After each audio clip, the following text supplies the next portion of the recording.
On a vu The Dog Stars, le nouveau Ridley Scott qui s'attaque au film post-apocalyptique avec Jacob Elordi qui essaie de survivre dans un monde décimé par un méchant virus. Et je comprends pas beaucoup l'intérêt. Alors bon, Ridley Scott, c'est le réalisateur évidemment d'Alien, de Blade Runner, de Gladiator, mais bon, on est à peu près d'accord pour dire que ça fait un paquet d'années qu'il a pas fait un grand film, hein. On peut aimer certains de ses plus petits films mineurs de ces dernières années, mais là, avec The Dog Stars, je trouve que ça reflète évidemment le problème majeur qu'il y a avec Ridley Scott. C'est sa méthodologie de tournage. C'est un mec qui tourne beaucoup, qui aime ça, qui a besoin de faire un film, de le tourner vite, de le mettre en boîte et de passer au suivant immédiatement après sans trop y réfléchir. Mais ce qui, moi, m'amène souvent à me demander qu'est-ce qu'il a envie de me raconter.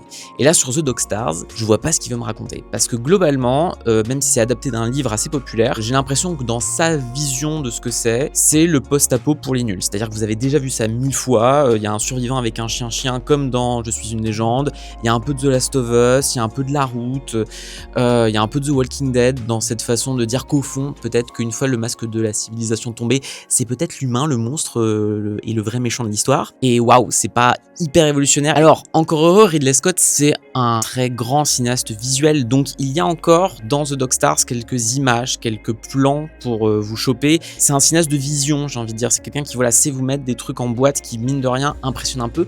Mais c'est trop chiche, c'est trop peu incarné dans les scènes en elles-mêmes pour que ça m'emmène quelque part émotionnellement.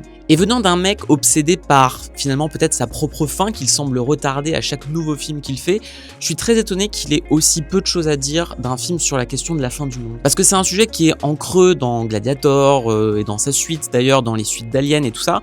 Mais là, maintenant qu'il va vraiment à fond sur ce sujet-là, en faisant un film post-apocalyptique, et ben il n'y a pas grand-chose à raconter et je trouve ça un petit peu triste. Et abonne-toi!